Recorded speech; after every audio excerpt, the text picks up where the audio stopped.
Hey everyone, welcome back to my channel, Giana and the Book Hunt. A couple of months ago I did a video where I discussed my most favorite tropes within romance books, and I'm going to link that video up in the cards if you want to check it out. And back then I was thinking that it would be also fun to record a video of exactly the opposite, so my least favorite tropes within romance books, and that's what I'm going to be doing today. I have about 7 or 8 tropes that I'm going to discuss with you, and please hang on because I'm going to be discussing books that typically are very loved and some of them are very hyped, and I really genuinely disliked these books because they feature tropes that I typically don't really like, and they trigger me to roll my eyes, to sigh out loud, to want to chuck the book throughout the room. So yeah, hang on tight. I'm going to be rambling and ranting about why I dislike these tropes in books so much, so don't hate me by the end of it. By the way, let's put up a disclaimer here. Obviously these are my opinions. If you love these books or these tropes, good for you, all respect to you, but it's just personal preference that I don't like them. So take my opinion with a grain of salt. And also, if you find that I'm not right, please leave a comment below and prove me wrong. Let me know which books you love with these tropes so that I can give them another go. But yeah, without further ado, let's just dive into the books here because there's a couple of them that I want to show you. The first trope that is probably my least favorite trope within any book that I've read is Insta Love. I think that Insta Love is kind of the epitome of not very original romance, because, or maybe not realistic romance, if you will, because I just don't buy it. I cannot suspend my disbelief that people who have just met in like 2 days or 2 weeks time want to get married and want to have babies. That just is not something that compels me to want to know what these people are going to go through within the story that is written for them.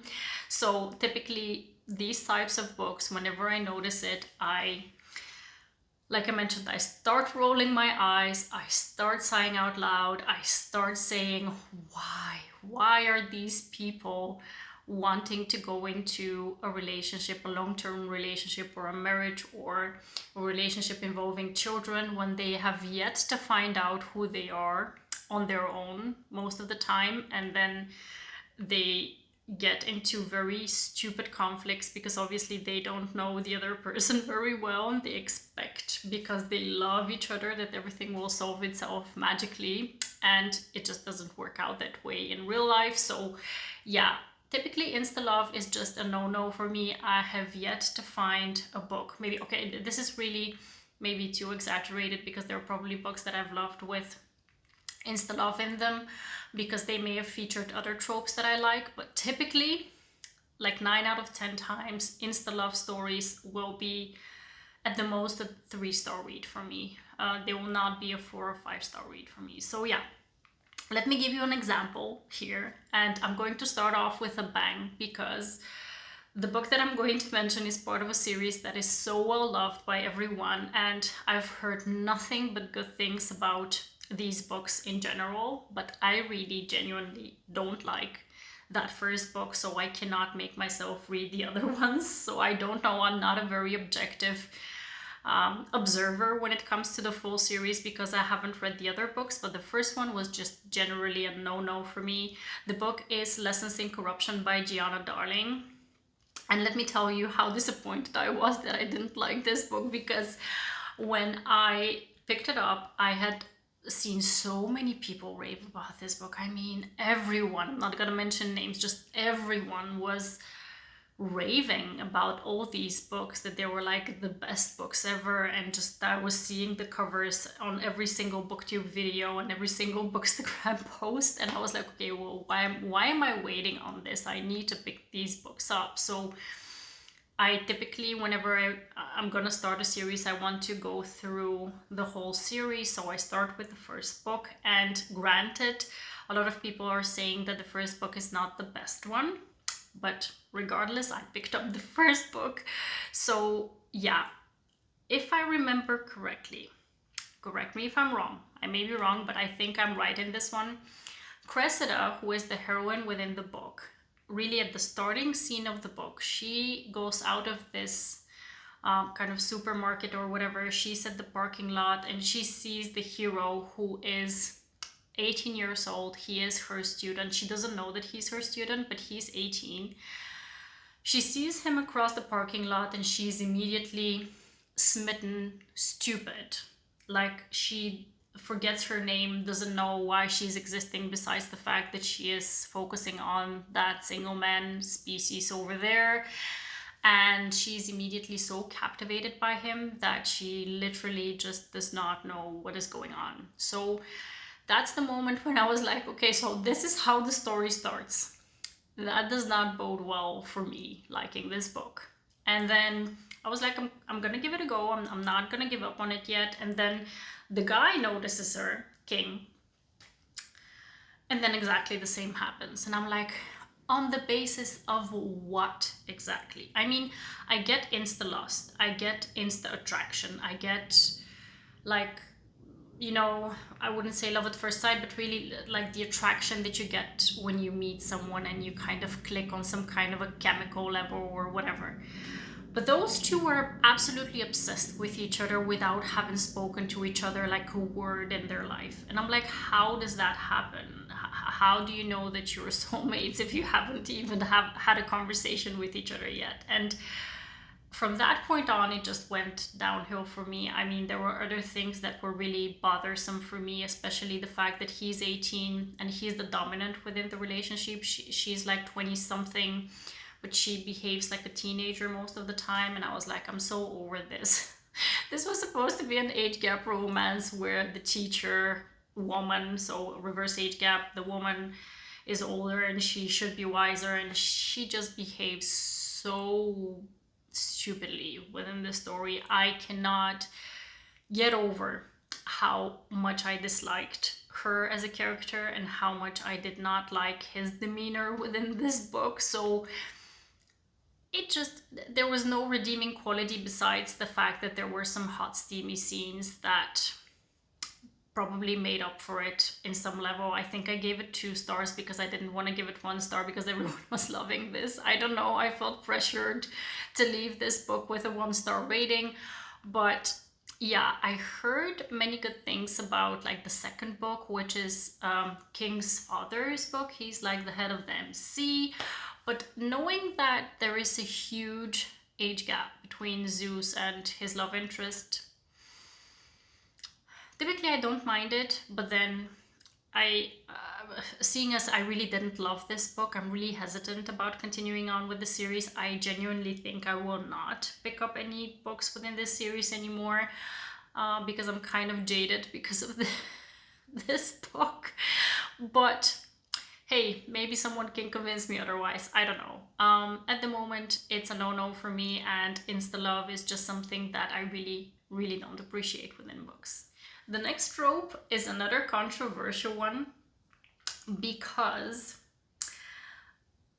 it involves a book that everyone has loved. It was hyped up 2 years ago to the level of best book of the year for many people. So again, I'm a bit anxious about mentioning it, but I'm gonna mention it because it obviously proves a point that it's a type of book that really didn't work well for me because it included a trope that I don't like.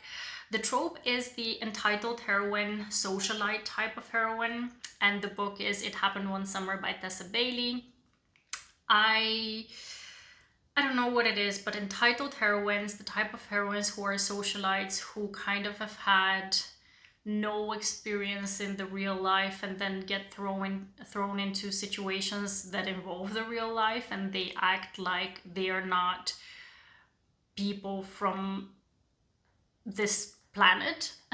You know, they don't have the same values, they don't have the same kind of experiences and the same kind of even thoughts popping up in their head of how they should behave in certain situations, that they are blatantly disregarding social cues because they haven't been in social situations like any regular person. That irks me so much. I mean, I am just so over the rich entitled brat of a heroine that it never bodes well for me again. So when I found out that it happened one summer, the heroine, I think her name is Piper, she is exactly that type of bratty, airhead type of socialite that goes into this small town, falls for this fisherman who is this brooding kind of very simple type of guy. I mean, he doesn't have that many requirements off of his woman, but basically them having completely different experiences within the normal world kind of has them clashing with their views. But honestly, I didn't like it because I didn't feel like Piper outgrew her mentality. And this is one of the tropes where I actually have a book that I can counter my own thoughts with. I'm playing kind of the devil's advocate here. Last year, I read a book by Joel E. Ann called Naked Love. That book involves the same type of entitled bratty heroine at the beginning of the book, but because the hero is the type of hero who provokes her throughout the whole book, he is very much against the type of mentality that she has and the type of attitude that she has, and he really provokes her into understanding that the way that she's behaving and thinking and speaking is not okay in the real world and real life. She takes note of that and she works on herself. And by the end of the book, we see a totally different person in the outcome of the situations that she's gone through. She has worked on herself and she wants to prove that she's not the shallow person that everyone thinks that she is. And that's what I want to see within such a book. I mean, this is the type of trope where if it's done well, even though I don't appreciate, like when I start off with the book and I see that she's this type of heroine, I'm like, oh, no, no, no, no, no, I don't want to read this. But then when I push through and I find out that there is growth within the book, I'll appreciate it all the more. So, yeah, if you don't like this trope like me, but you want to try a book that will surprise you, pick up Naked Love by Julie. And if you like this trope, you'll probably like both. If you haven't read It Happened One Summer and Naked Love, pick them up both. You will love them both. And yeah, I don't know. I cannot think off the top of my head of other books that have this trope that I've loved, but Naked Love is definitely one that surprised me. The next trope involves another book that has been well loved on Bookstagram and Booktube as well, but it wasn't the favorite of mine because of the trope within it. The trope is the Amnesia trope, and the book is by QB Tyler, and it's called Forget Me Not. I'm going to say, I think I've read another QB Tyler book that I did like, but this one was not the one for me because of the Amnesia trope. I think that the Amnesia trope really is one that kind of irks me because, when a person has amnesia, the doctors typically will recommend that you don't explain to them what their past is because you want to have their own recollections return in their own way, so you don't give them kind of preconceived notions or maybe misguided memories of your own that are projected onto their own memory. So what happens is the two characters will either tend to miscommunicate or have lack of communication or kind of skirt around specific topics so they don't trigger the memory to come back in a specific way. And that really kind of leads to miscommunication, which is one of the tropes that I don't like, that I'm going to discuss later. I don't like that. I don't like when people either hide things from each other or lie to each other on purpose. And when it comes to this book, the topic is really very prominent. Really, the whole book centers around this amnesia situation because the hero and the heroine are actually divorced. They used to be very madly in love, but he cheated on her and they have gotten a divorce because of that. and he has had an accident, he has amnesia, and he doesn't remember that he's divorced. When his ex-wife goes to the hospital because she's called in, um, she finds out that he doesn't remember that they've gotten a divorce. He doesn't remember that he cheated on her. He doesn't remember the whole situation around the cheating part. He just remembers that he's madly in love with his wife and he wants her back, basically.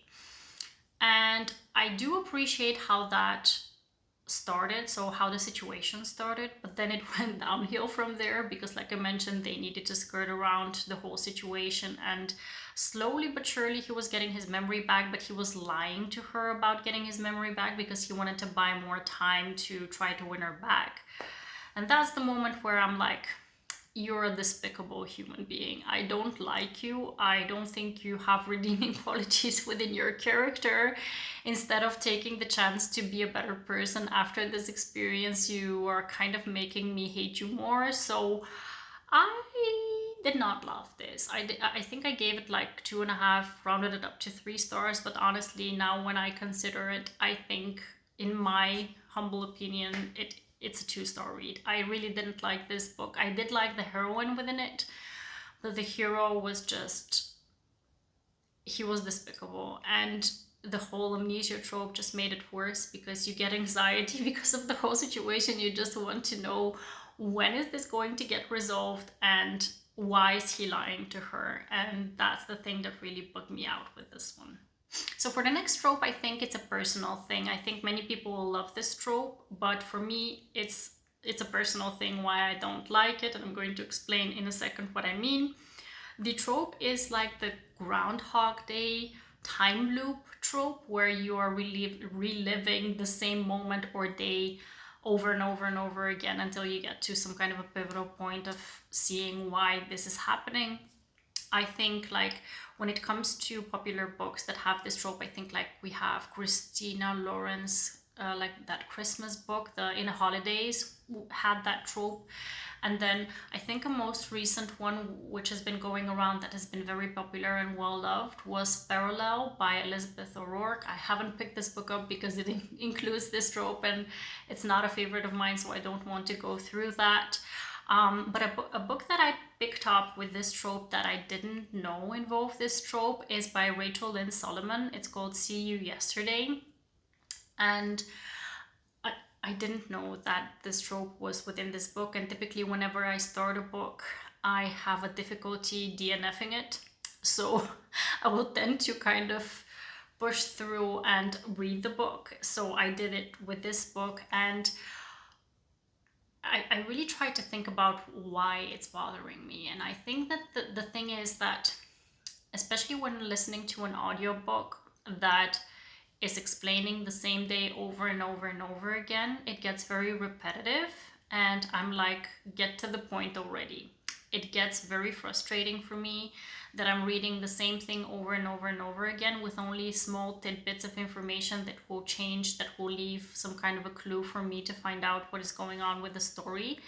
I think that that's probably the appeal for many people, that they're looking for these small kind of signs and clues within the story to see how it will progress in the end.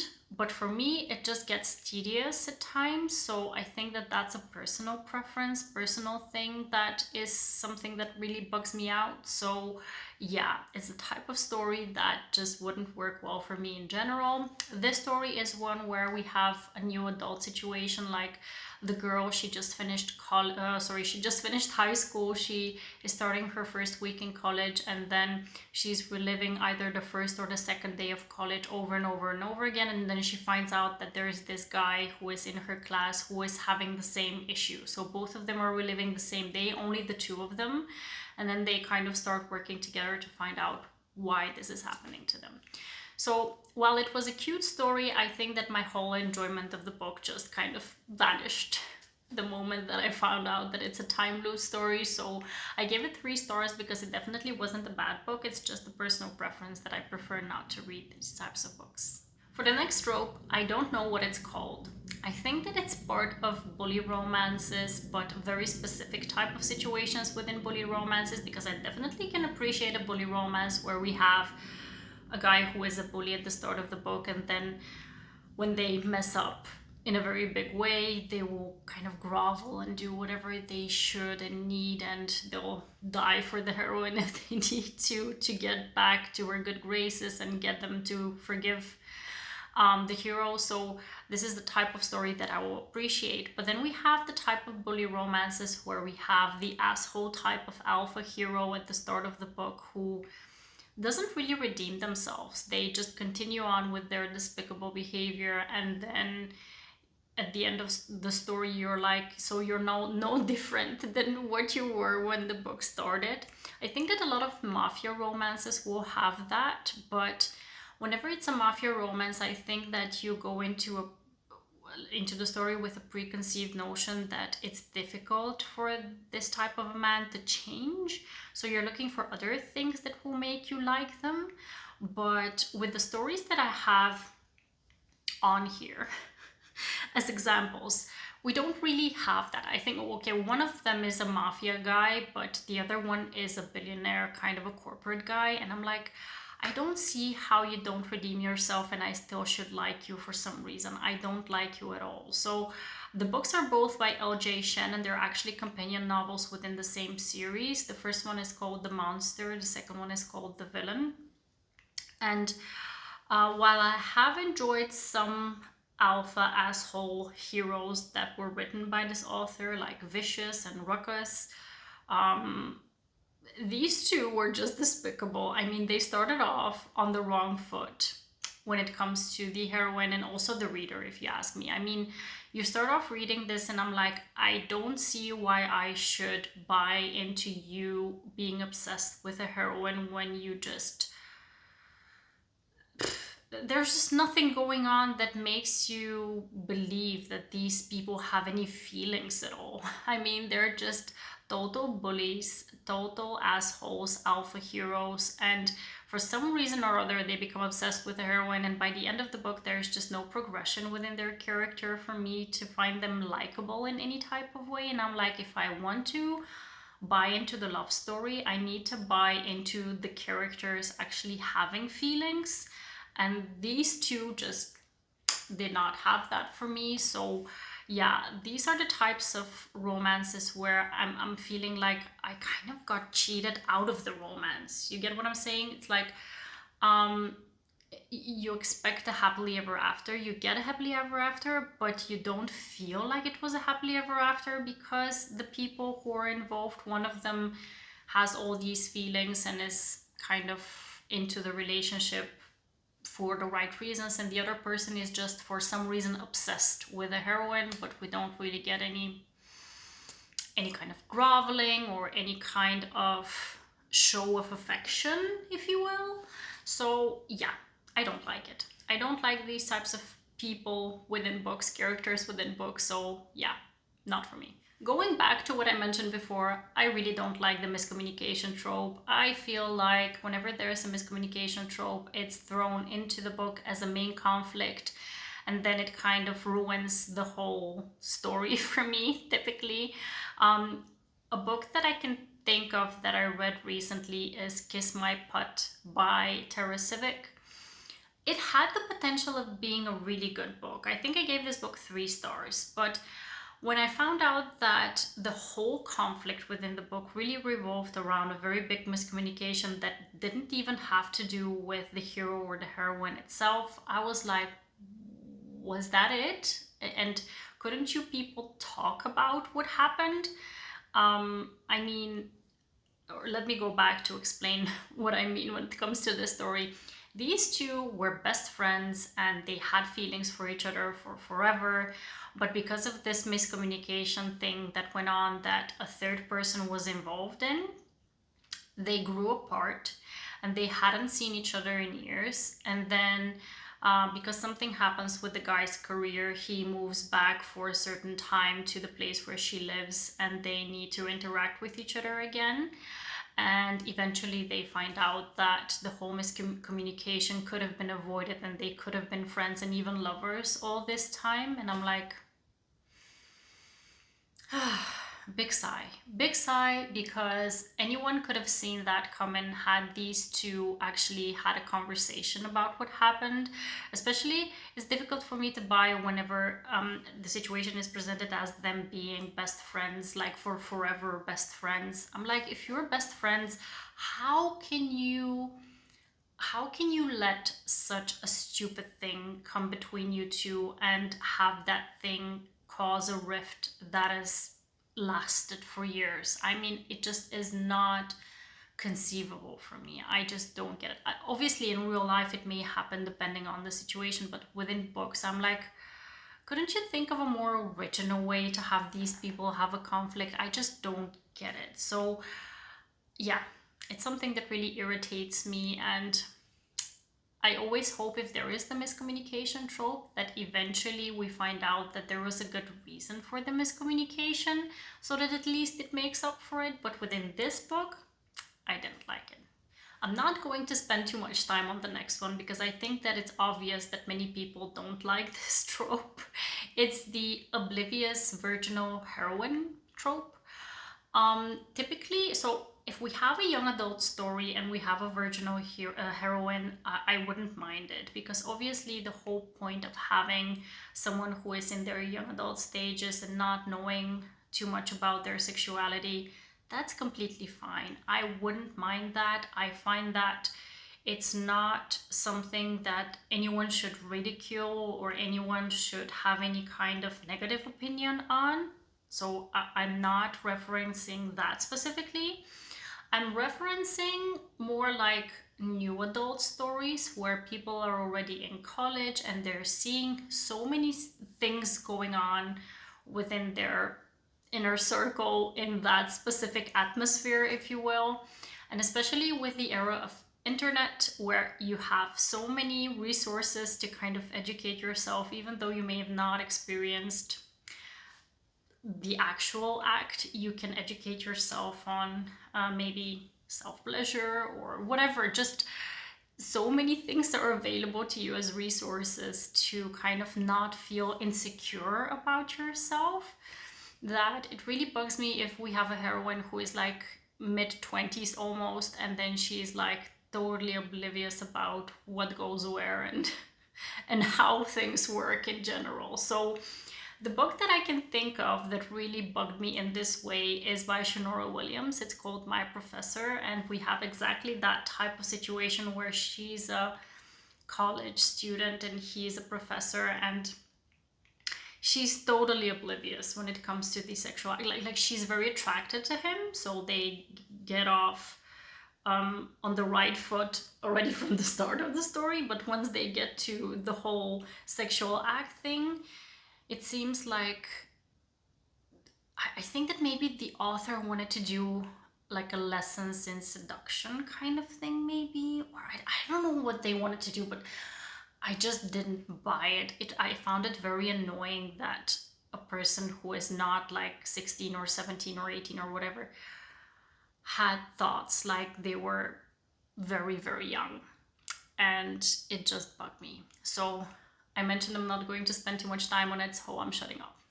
The last trope I'm going to mention is one that I really genuinely dislike as well, but for some reason it has been haunting me. I mean, the past, I think, I don't know what is it, it's like 2 or 3 months, I've come across quite a few stories that include this trope.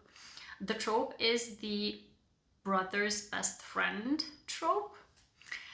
And why this trope bugs me is I feel like every single time the conflict within this trope is that the brother gets all overprotective over his sister, and the two, so the best friend and the sister, they feel like they have to hide their relationship from the said brother.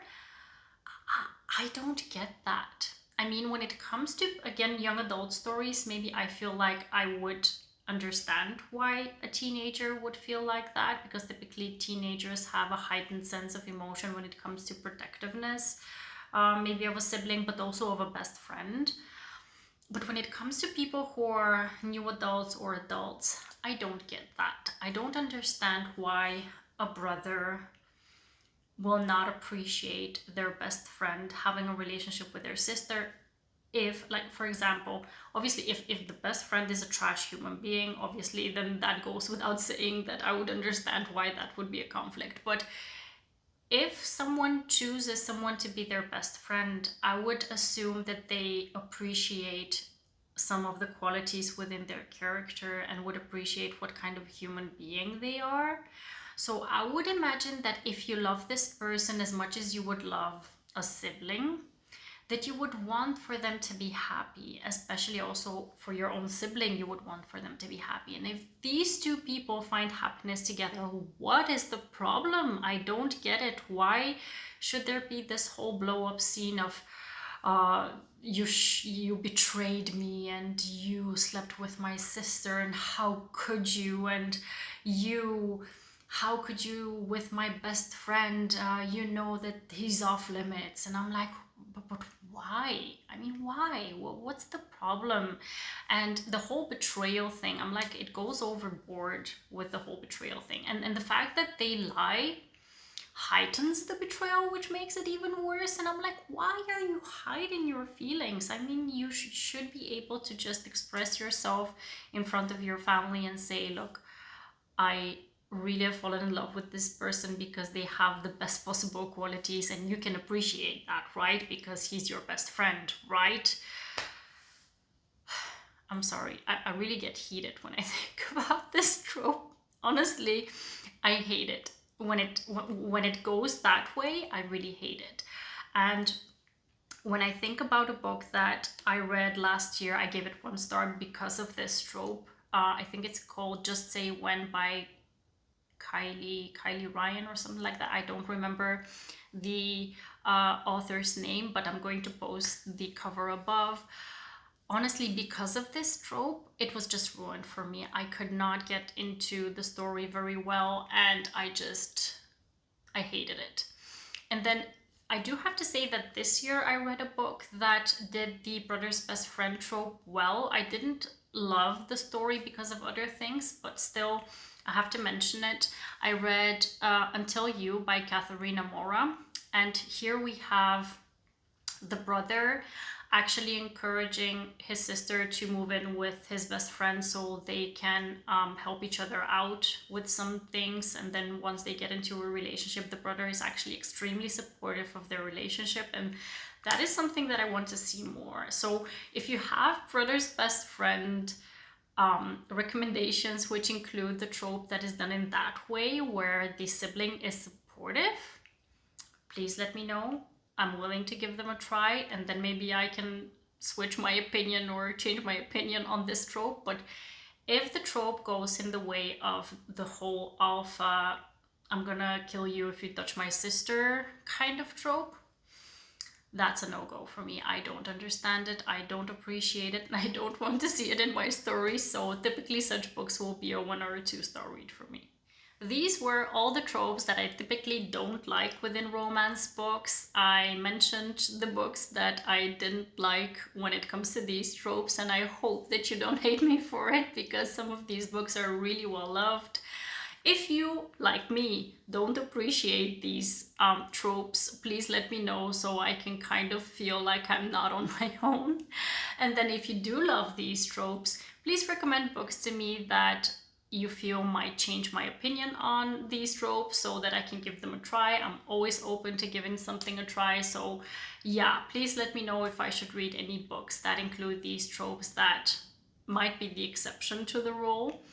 And I hope you enjoyed this ranty kind of heated video of mine, and I hope to see you very soon in the next one. Please subscribe to my channel if you haven't already, and have a wonderful, marvelous day. Happy reading. Take care, and bye-bye.